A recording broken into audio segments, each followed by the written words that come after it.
Hey guys, Philipp Schaedler here, your local real estate agent in Los Angeles, and let's talk about what's going on in the market. There are so many things happening with the SVB bank failure, and the rates are going up and down. And let's just dive right into it. And let me share my screen with you here. Let's see here, all the way up here.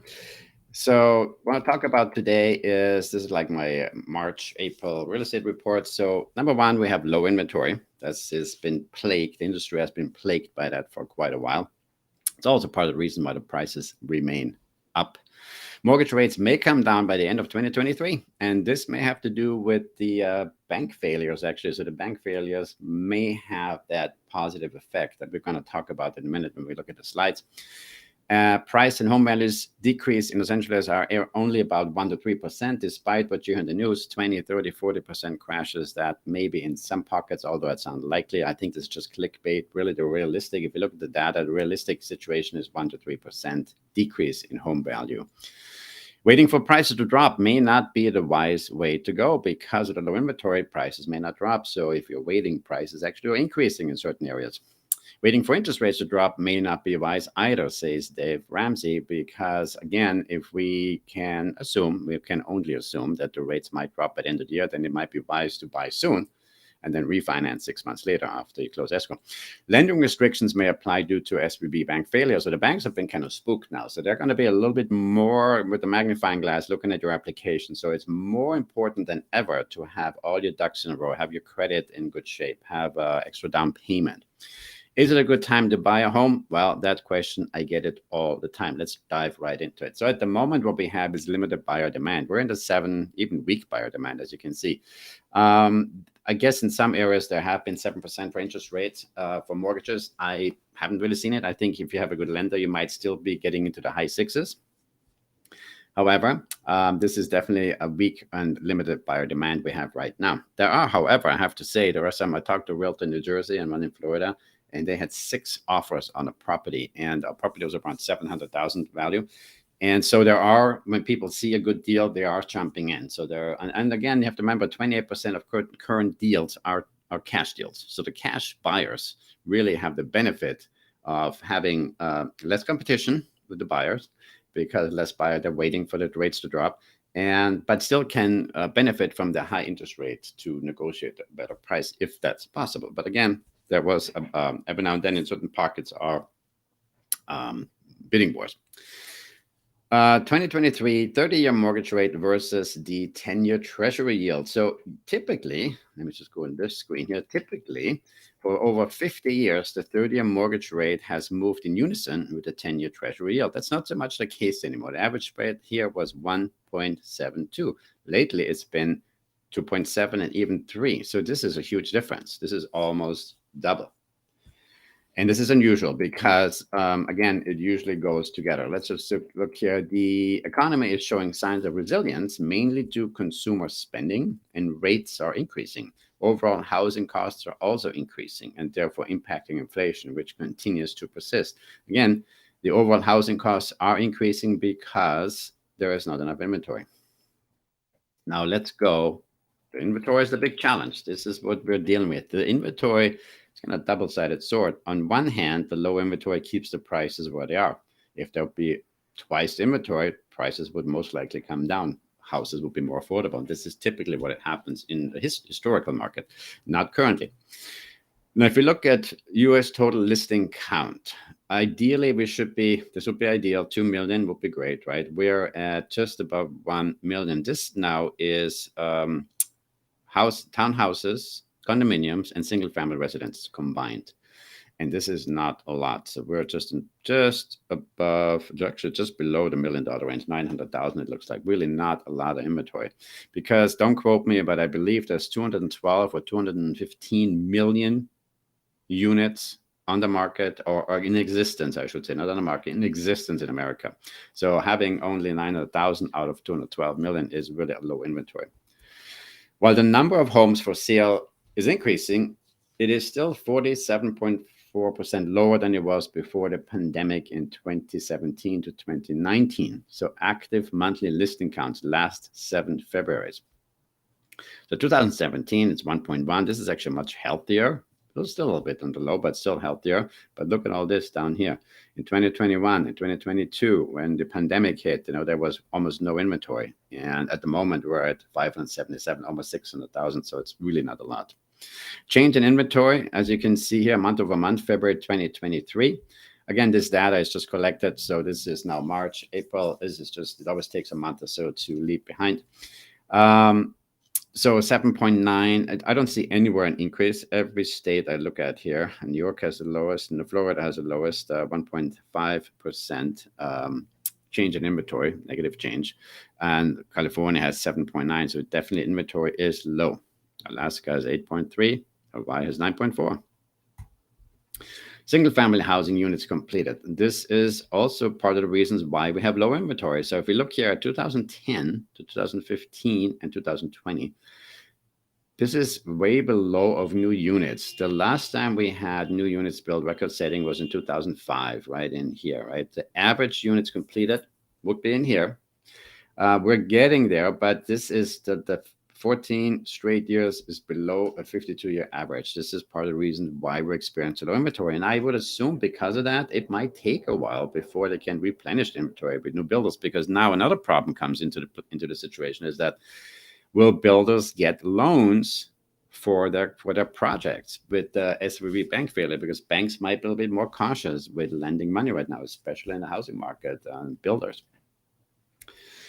Housing market short millions of homes. So obviously this varies quite a bit from Realtor.com to Bank of America, Freddie Mac, Morgan Stanley, John Burns Consulting, and Moody's Analytics. I'm always very impressed with Moody's Analytics. They have a very accurate data information, but I would probably go with the last three, 2 million. We're definitely 2 million short, 1.7 million short.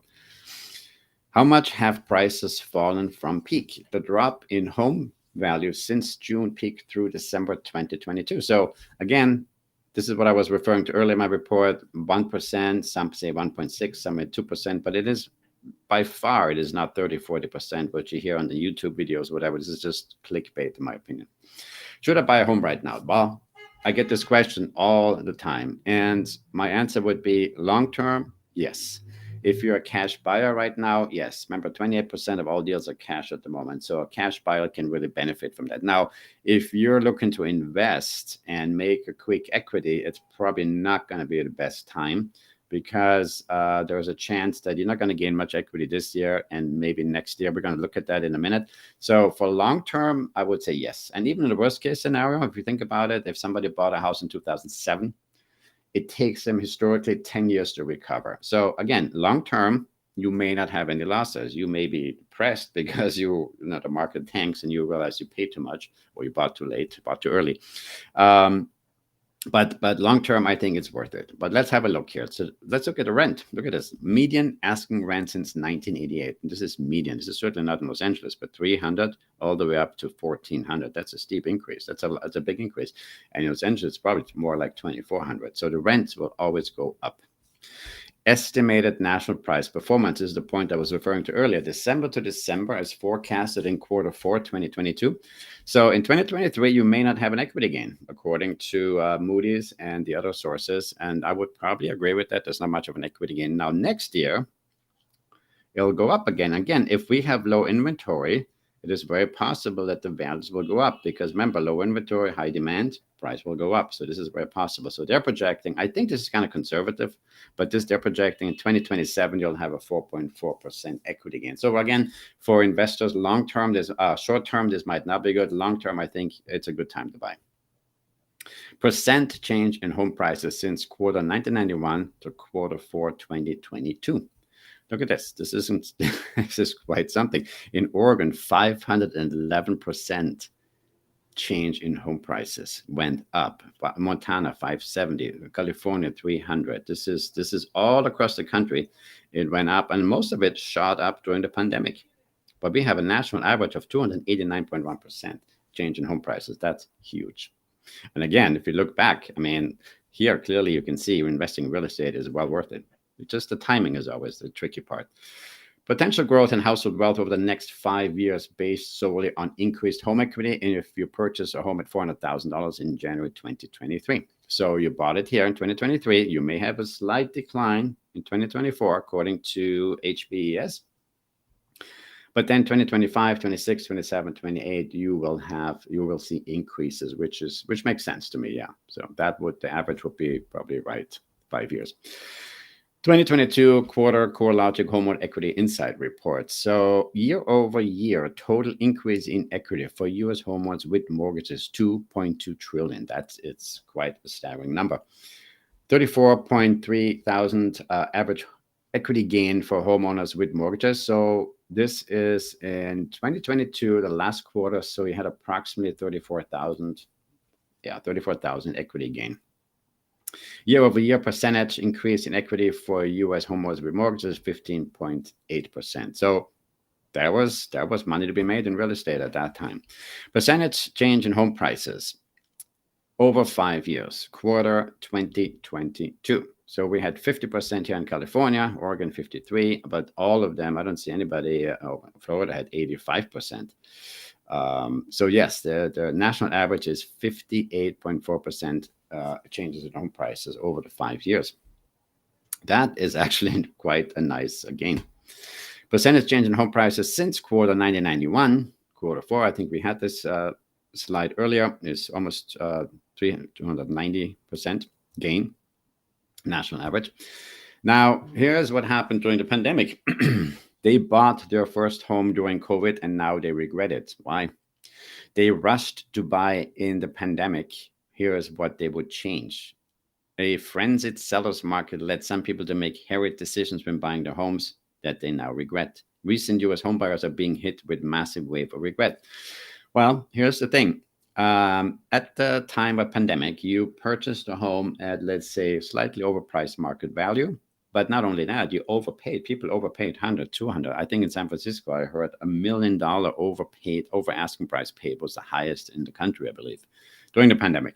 So, of course, it makes sense that the extra $100,000, $200,000 you threw into the game because you really want that property is kind of gone now. You know, you paid the price of what the market dictated at that time, plus whatever you overpaid. And yes, that overpayment, of course, is an issue.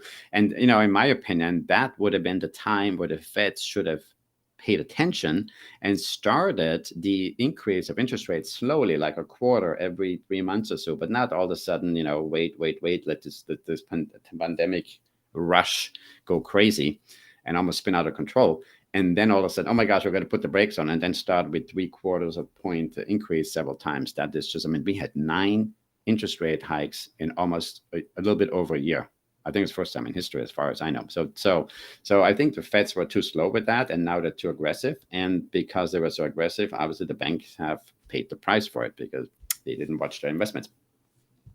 When getting help with money, whether it's insurance, real estate, or investments, you should always look for a person with the heart of a teacher. And I totally agree with that. You want to have a real estate agent or a person that has your best interest at heart. This is from Dave Ramsey, the Dave Ramsey Show. If you're not familiar with it, you can Google it online. He's a pretty knowledgeable guy about real estate and money. Average days on the market, 33 at the moment, January 23. So I think sometimes, during the pandemic, as you can see, 14 days, I think that's actually modest. I think some houses here were gone in a day or two. I mean, it was insane during, January 21st, right in here. It says 17. I would, maybe in some parts of the country, this is an average, obviously, but in Los Angeles, houses were selling within a day or two. It was really, really insane. You couldn't write the offers fast enough. Existing home sales in thousands. This is in 2021 and 23. So you can clearly see 2021 at this time, December, we had way more, not quite double, but almost double, where, in 2023, we're quite a bit lower. New home sales, percent of distribution by price range. And I would say, obviously, the 300 to 399,000 price range has the highest, 32%, although in Los Angeles, that is really not the price range you'd be looking at. It'd be more like over 750,000. This would be the LA market. Pending home sales. Now, again, this would be very healthy right in here. And pending home sales is obviously homes that haven't sold yet, but they're under contract, but they're pending, so they haven't closed escrow yet. And look how low we are here. We're way down here. This is January 2022 actually, and so it was very low here. So it definitely dropped quite a bit. Pending home sales in the West is minus 29.3%. So that definitely has come down year over year by region. The Northeast has probably done the best, has the least decrease in pending home sales. Percentage of distressed property sales. So this is interesting because already in my YouTube video, I think a year ago, I said, or during the pandemic, because people kept asking me, where are the foreclosures? There are no foreclosures, and there is very few foreclosures. And the reason being is because during COVID, a lot of people got an equity boost. And they got not just an equity boost, they refinanced probably at whatever, 3%, 3.5%. But the interesting thing is because of the forbearance terms, people sometimes don't understand the forbearance terms. Forbearance is only putting your payments on hold. It's not forgiven. It's not added on to the end of the mortgage. So in other words, you don't pay any mortgage payments for, let's say, 6 months. And all of a sudden you get a big bill. You have to pay up. You have to pay that payment. And the irony or the interesting thing about COVID was that the forbearance payments, which maybe now people owed all of a sudden $30,000, $40,000, $50,000, well, they made that up to equity gain. So it's kind of washed. That's why you don't see a lot of foreclosures and short sales. That's just my opinion. But if you look at it down here, January 2023, very few foreclosures. And truth be told, why would anybody throw the keys to the lender when you have a low mortgage and you have equity gain in your house? There is no reason to walk away from it, because why would you walk away from a 2.5, 2.7, or 3% mortgage rate interest in a mortgage loan? That would just be insane. You might as well enjoy that and wait. And this is all the reason why we have less sellers on the market. Home prices. Sales prices of existing homes are in the West a little bit down. Again, this is National Association of Realtors. This is combined Western United States, which would include probably Nevada, Vegas, and certain parts that were really high during the pandemic. In the South, Midwest, and Northeast, they have actually gains. Change in home prices, you can clearly see here. January 20th, this is just when the pandemic hit. Like I think March 2020, we had the shutdown, and all of a sudden it just shot up like crazy. I'm still wondering where people got the money from to all of a sudden buy all these houses. Change in inventory, month over month, February 2023, 7.9%. So each state, I think Florida had the least decrease in inventory, 1.5%. Yeah, that's probably the lowest one I can see here. But yes, definitely change in inventory, low inventory. Months of inventory of home sales from 2011 till today. Again, healthy. This is very healthy. This would be a very healthy market. 9 months, 8 months. Oh my gosh, you would have buyers would have a large selection, and the prices would be probably lower. But we're down here. We have barely. What is this? Just below 3.5 months of inventory. Very low. Again, here 2.92, very low. Year-over-year inventory levels, you can see clearly here, it started with the pandemic right here, January 2020, March 2020, we locked down, and the inventory just dropped drastically. And slowly coming back up, but not nearly where it should be. Anyway, this is my report, my 2 cents about the real estate market. Again, if you have questions or want to hammer out a plan to get into a property, right now is the most important time to have a really good lender or mortgage broker by your side. I know a couple that are fantastic. They go way above and beyond to get you the best mortgage. They also did my mortgage for my property. And anyway, if you have any questions, you want to sit down, there's no cost, no obligation to just sit down and look at your situation to see if it would be a good time to buy. Obviously, you would have to consult an accountant to make sure the numbers make sense for you. You don't want to overextend yourself, but there is a chance. Because remember, the Feds were going to raise interest rates now March 15th, 0.75 point, but they went only 0.25 point. That would indicate that the SVB bank failure, because they had to make the decision, that the Feds basically had to make a decision March 15th. Do we go 0.25 interest rate hike and risk more bank failures, or do we go with 0.25 and risk that the inflation may endure a little bit longer. And obviously, it looks like they went for the latter. Now, that would indicate they might not be as aggressive going forward in interest rate hikes, which would mean that there is a chance, again, nobody knows for sure, there's a chance that interest rates might go down by the end of the year, because hopefully we don't have any more bank failures. But if we do, as we saw last time, the bank failure caused the rates to drop immediately overnight, basically. Not much, but a little bit. But it would indicate that maybe the Feds have reached their peak soon. And again, when we know that we have reached the peak, that would be the time to buy for a smart buyer to go in, because you buy and 6 months later you refinance at a lower rate. So you get basically a little bit of a better deal on the price because interest rates are still higher, and then refinance later. Anyway, any questions, please don't hesitate to call me at 310-918-2260. I'd be glad to discuss any real estate questions that you have, and we'll talk to you then. Thank you so much for watching. Have a great